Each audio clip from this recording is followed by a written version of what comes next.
Hi everyone. It's still winter and it's a long time to the beginning of the fly fishing season, but it's better to be prepared. So I'll be making today a mayfly imitation. As a hook, this time I'm using a TMC 100B, which means it's black, and using as a thread 12 Vivas dawn colored thread. For tail, I'll be using olive cock hackle. I'm picking a bunch and rotating it a little bit between the fingers. Measure it about the hook shank length and attach it to the bend of the hook. To this fly, we won't be using dubbing to make the body, so I'm wrapping the hackles all the way to the attaching point of the wing so that the body stays even.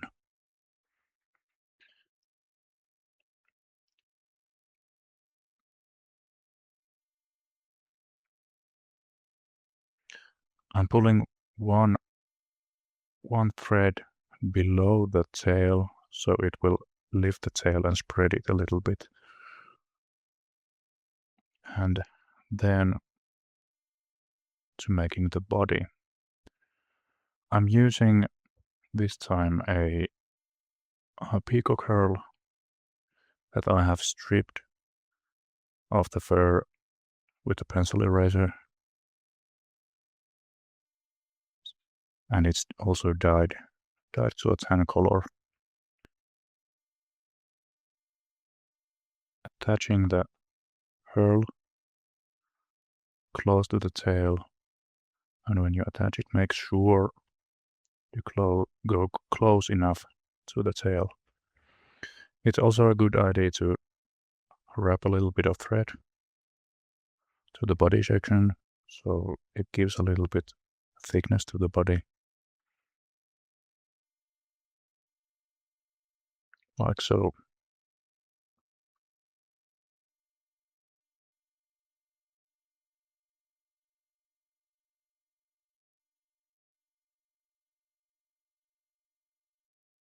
Then just start wrapping the herl on the body.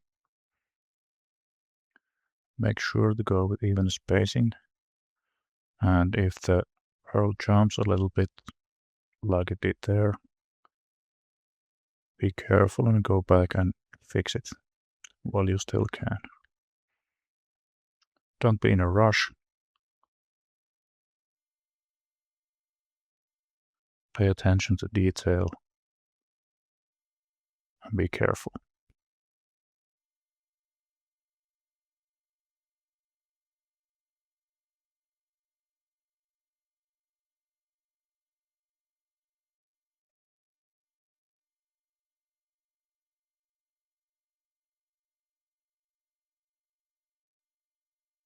When you're there, secure the herl with a few wraps and snip off your herl.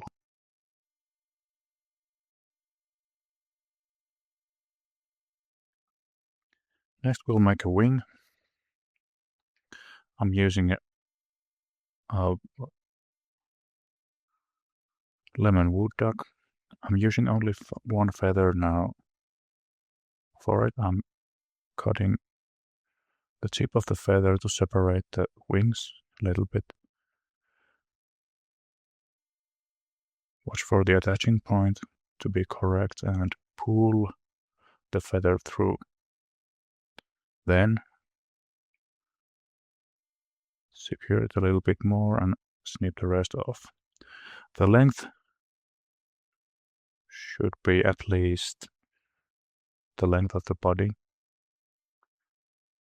or at least so much that the wing is a little bit taller than the front hackle.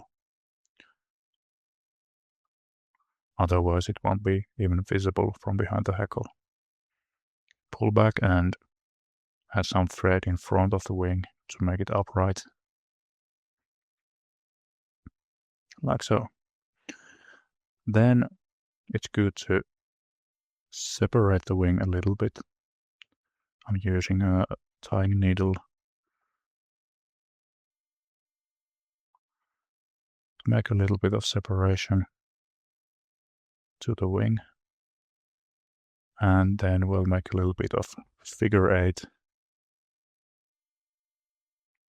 around the wings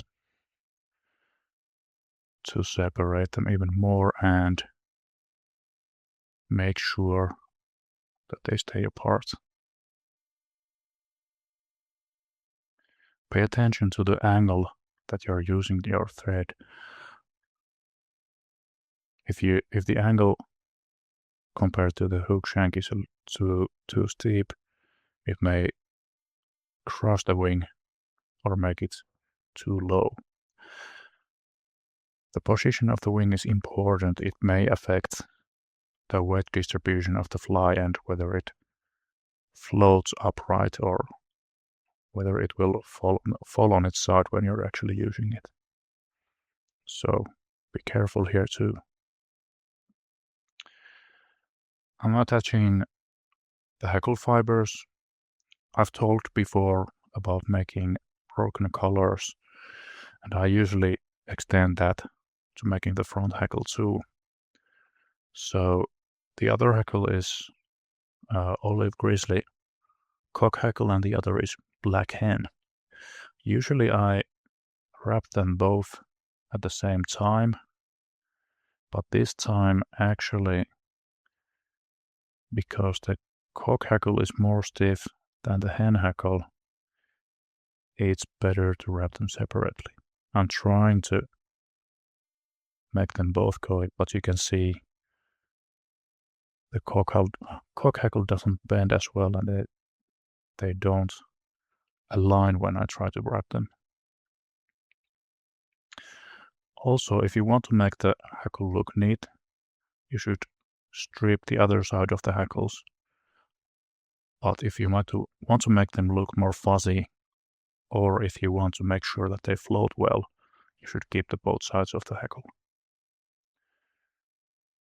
The other hackle, in my mind, should be more or less along the color of the fly generally. Like here it's a little bit olive. And the other hackle should be black or pale dun or whatever. So you'll add a little bit contrast, making a little bit lighter or a little bit darker. But here I think the black hen hackle gives it a little bit of contrast, and also the hen hackle is a little bit more fuzzy. So I like the hen hackle added here so that it kind of has a little bit more insect-like look in the front hackle. Pull the wing back a little bit to make space for the hackle. Remember to leave enough room to the head of the fly so that when you're making the knot, you won't cross too many fibers with the time thread. Few wraps on the hackle, then pulling it back, and a few wraps more. Then making the knot. Make sure that there aren't too many hackles crossed under the thread. Tie it and snip the thread off. And finally, very carefully, snip the hen hackle off too.